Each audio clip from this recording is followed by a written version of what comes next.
everybody. Thank you for joining for our first call-in show. We're really excited to be doing this. So we're separating the call-in segment out from the 3 days. We're going to do just a dedicated call-in show. This is the first one. So happy Thanksgiving, and let us know what you want to talk about. Yeah, can't wait to open up the lines every week. Nothing's off limits. And remember, the show moves to 6 p.m. Monday, Tuesday, Wednesday, and Thursday, starting next week. So thank you. Let's get it going. Enjoy the weekend. All right. Hey, Ryan, what's going on, man? We got Ryan from New Hampshire. Assuming that's what that is. What's up, Ryan? Hey, guys. Hey, how's it going? Good, how are you? It's good. So far, so good. Sorry for the technical problems. We're working our way through the phone calls. What's going on? No worries. Yeah, your live stream's up, not up in case you were doing that too. But No, we're not. We know the live stream's not up. We're going to play this tomorrow night at 6 o'clock. I'm for it. Okay. Yeah, so I got a handful of questions for you. Go ahead. Need to talk if I go too long. So, are you guys ever going to do a live studio audience in your new spot? We are set up to be able to do it. There's we have a couple of really interesting things that are going to be part of our software offering, and that may be one of them. Our new set can hold just under 150 people, so we might. It's a really cool facility. Cool. Yeah, it looks like you put a lot of work into it. So, that'd be a Thanks. neat experience. On the same thread, are you guys going to do tours like you did for Tasty? We don't know yet. Okay. Scott's getting kind of old. He doesn't travel very well. Look at him, he's falling apart. But longer term, we'd love to. We want to see how the network grows, and we want to see, what it ultimately turns into. Scott and I haven't been on the road together for a long time, but we used to do a lot of road shows. We would love to. We just got to see. If there's a reason and a demand, we're happy to do it. Yeah, it'll be fun to get back out on the road, but we want to see, how the software is, how everything goes. Yeah. Well, I don't want to give Tom a big head, but there'll always be a demand for a live from Tom. And I just haven't seen you live. Thank you. So now my my self-serving question here. I'm trying to tie kind of the former safety life into what you're doing here at Lost Dog. That's how I originally found you. So I have a strategy that I've been working and it's been doing well. When do you know to transition something from a solo venture into a fund or some type of business venture? You're talking about trading, turning it into It could be anything. Oh. Yeah. Well, So let me, a little background, I guess, might help. So I just started this year. I found Tasty literally January this year. I was up 30% on Liberation Day, thought I was doing great, and then got smacked. In fact, called into the show then, and Tony told me to get a manicure, and Tom basically said he doesn't feel anything anymore. And I realized what he meant by that now, many months later. And now I'm up 250%. So whatever I'm doing is working. And I'm just curious, do I just keep doing that on my own, or do I try to scale that into something bigger? It's really tough. Of course, if you want to try to scale it in something bigger, you can certainly do that. I think you're going to need more than 7 or 8 months of a track record if you want to scale it into something bigger. But clearly you're on a path for the whole rising star thing, and just, it's an exceptional job this year because it hasn't been easy at all. Never is. I think if you can continue to prove concept over, in 2026 or at least through, the mid 2026, and then if you want to take it and, start to raise a little capital, it's very different because Scott and I have traded for ourselves, we've traded for other people, and we've also gone back to trading for ourselves, because trading a fund and trading for other people, it's a tough business. different animal. Very different animal. Yeah. you have to make a lot more money, and you actually take home less money for yourself.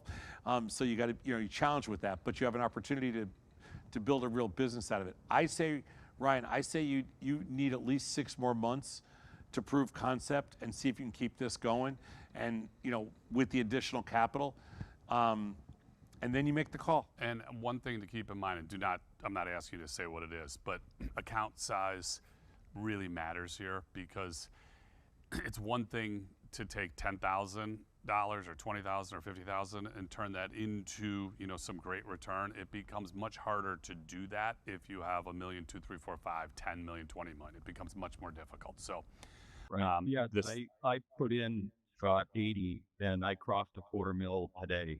So that's awesome. I'm still underfunded as far as Well, that's but that 6-month trajectory is actually what I've already been thinking about. That's my escape velocity. That's awesome. And are you portfolio margin now? Not yet. It scares me. Okay. I'm still not there. Okay. Don't, not that you're asking the question, but don't be afraid of portfolio margin, from the sense of, and you didn't ask my opinion here, but I will just launch it to you because I've been doing this for a long time. Think about it from a standpoint of just in general. Personally, I would rather have something and not use it, than want it and not have it.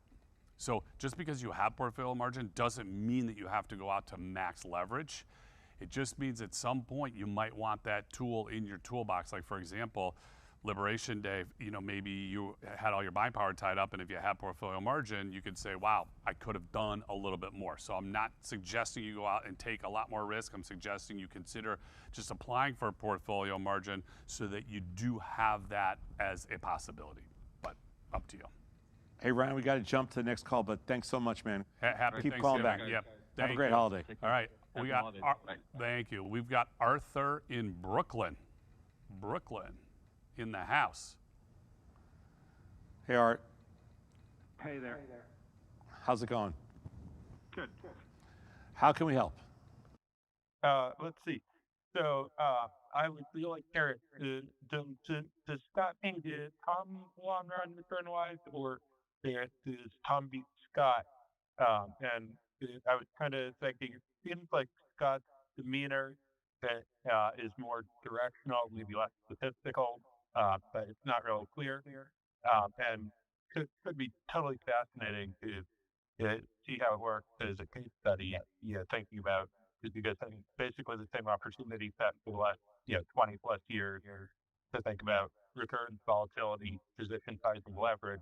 How you guys create a return path in the total portfolio size.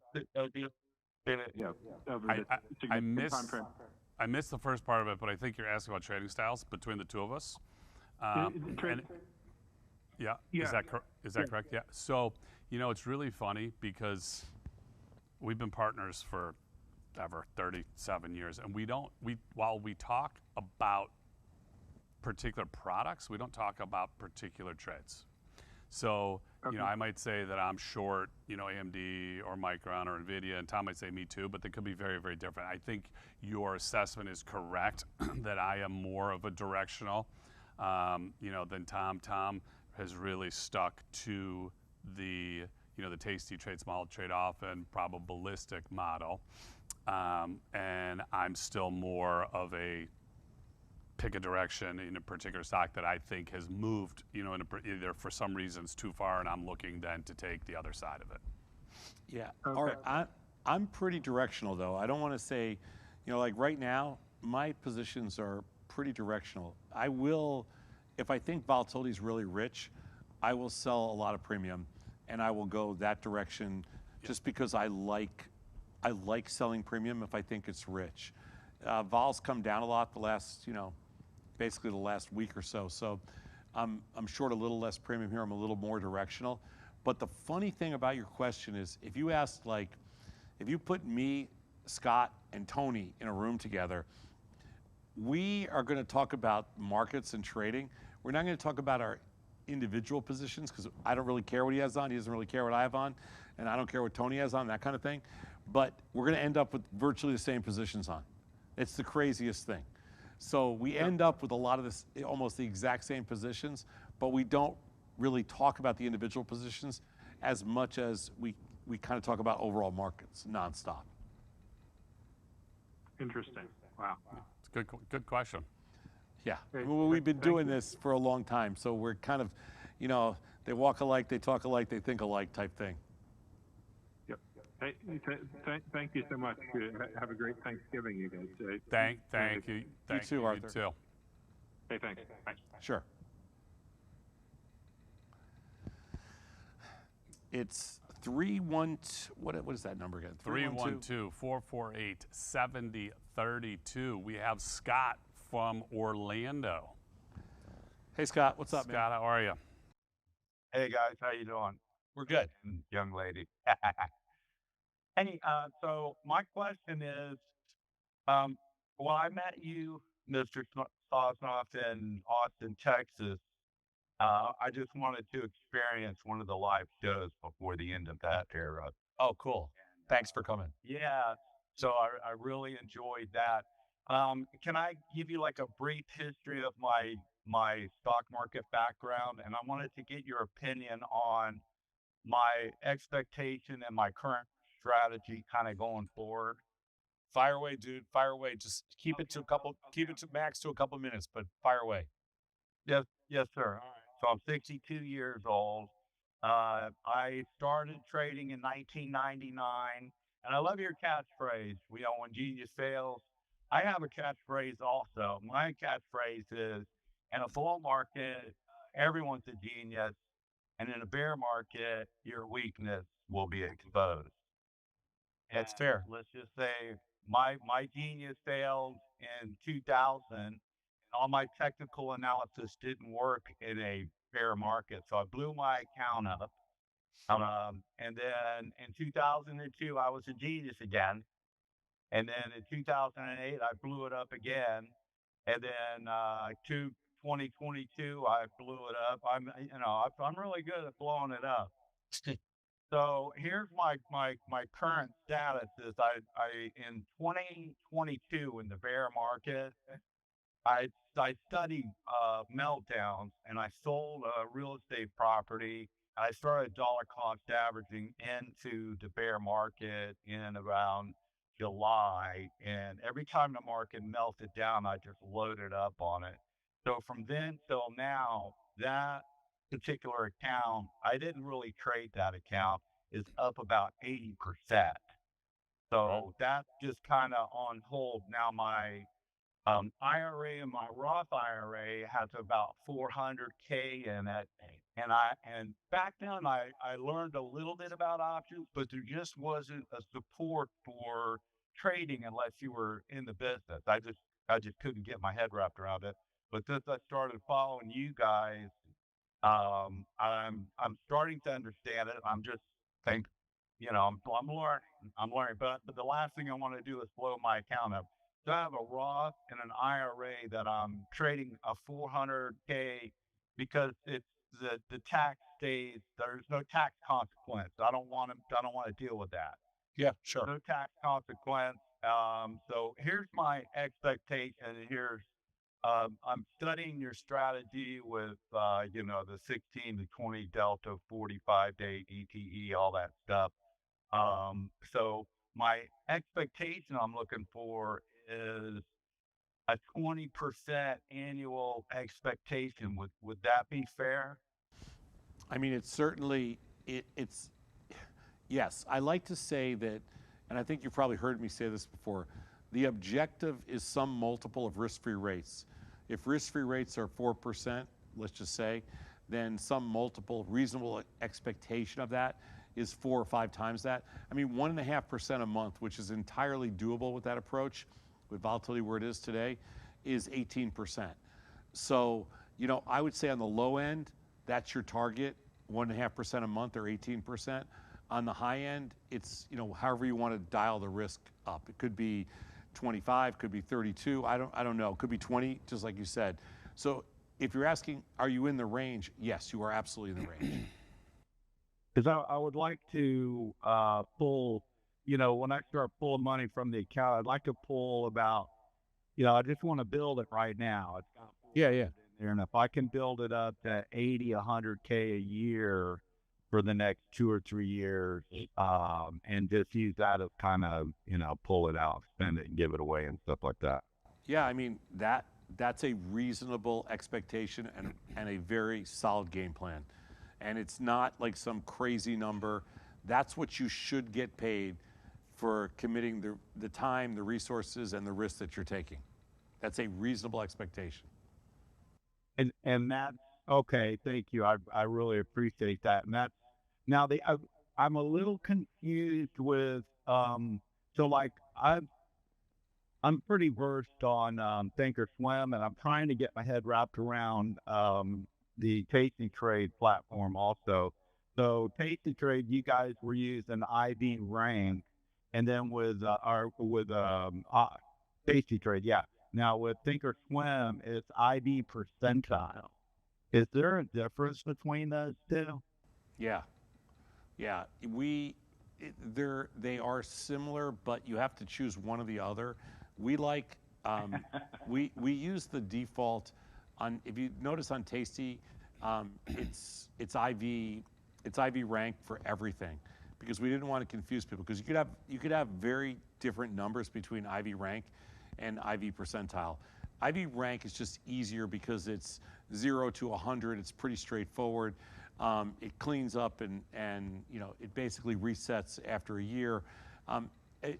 There's nothing wrong with using IV percentile, except when we built Thinkorswim, the IV percentile piece in there, it was really designed to be IV rank, and they just coded it as IV percentile. So it wasn't until we started researching it on Tasty that we flipped over to make it 100%, IV rank. If you had the choice, I would default to IV rank. Okay, because I noticed the numbers are a little bit skewed from each other. Yeah, they're different. They're different. And then with the implied volatility, right? The expected move, I like the way you do the expected move, and you go into and you kind of go, you trade right in the range of either outside or right in Sure. there, depending on. Well, the expected move is that's a reasonable risk. That's a reasonable risk target or risk expectation. Okay, and then the implied volatility, how does that factor? The implied volatility? Yeah. Well, it's already factored. The context is in IVR. So IVR measures the implied volatility to you or to me or Scott doesn't mean anything, because we don't know if like 20% is high or 30% high, because each stock's different. So that's why I use IV rank, because that gives you the context. Okay, so when you see an IV rank of 8, it's like that. Just go find something else. Yeah, right. Exactly. You want to be in the third. Okay, well, Yeah. Gentlemen, I enjoy your new show. All right, man. I wish I would have started following you guys years ago. Congratulations, and I appreciate your time. Thanks, Scott. Thank you, Appreciate Scott. it. Happy Thanksgiving. A large stock will normally fill any gap. How did you navigate that trade? Not well. But I didn't sell the 290s. I sold the 300s and the 305s. And you're talking about right before earnings. Yeah. Stock was trading 246. I was short the 300s and the 305s. When the stock opened at about 315, I rolled my puts up. I think I had the 200 puts. I rolled them up to the 325s. And then I had the 325, 300 inverted strangle. When the stock started to drop, I took the position off when the stock got back down to just a little under, I want to say just under 305. I think it took like 2 days. Trade turned out to be a moderate loser. I did not make money on the trade. After that, I got a little bit short premium, and when the stock traded down to 285, I made a little bit money back. But the reality of that trade was, it was on paper, on balance, it was a losing trade. I never thought Oracle was going back to 200. That's for sure. Never.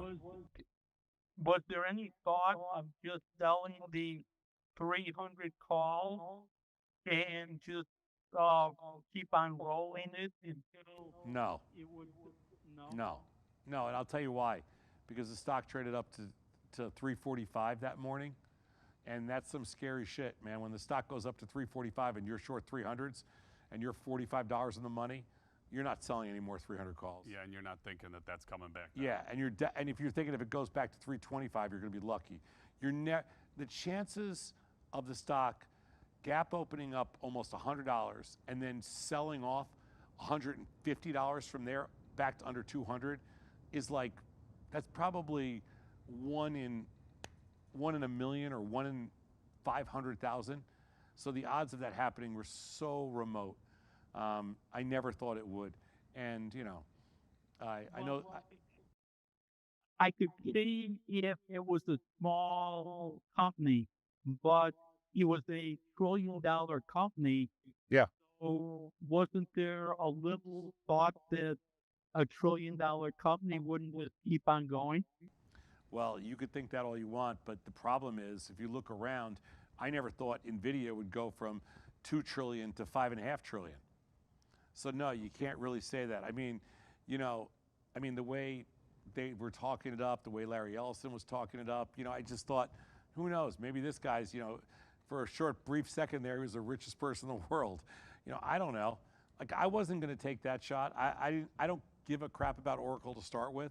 So my real play there was, let me just, let me cut my losses down by, 50%, 60%, and just get out and move on.